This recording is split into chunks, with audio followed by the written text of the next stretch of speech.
that about 50 people were in each of those cars. They had definitely been full that day.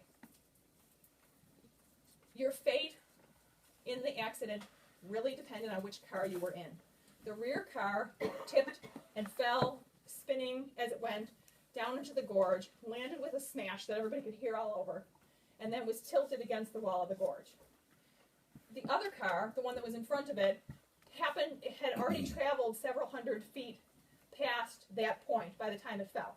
So when it fell to the opposite side of the bridge, it was on a more gradual embankment. They said about maybe 35 degrees, and it rolled down. So people in that car were banged up. They were bruised.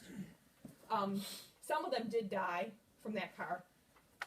And the ones that were injured very badly, so that when they were taken to the houses around in the village, some of them were so covered with bruises that they were black. Others were vomiting blood.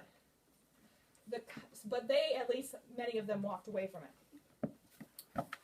The last car, the first one that fell, in that car, almost everybody died. Now that was the car that Rockefeller would have been riding on. That was the car that many families were traveling on. These brides and grooms and people that were traveling for work, senior citizens. In all the reports that came out afterward, I was able to find testimony of 3 people in that car of about 50 passengers who were able to crawl to safety. One was a theater agent from New York. His name was Isidore Mayer.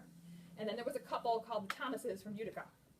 They were senior citizens. He had been retired as a coal dealer, and they managed to somehow to get out. The people that died in that rear car died in terrible ways. I've covered disasters including 9/11 and the crash of Flight 3407 in my work for the news. And it's very similar to see the way that people die in these terrible, terrible immolations.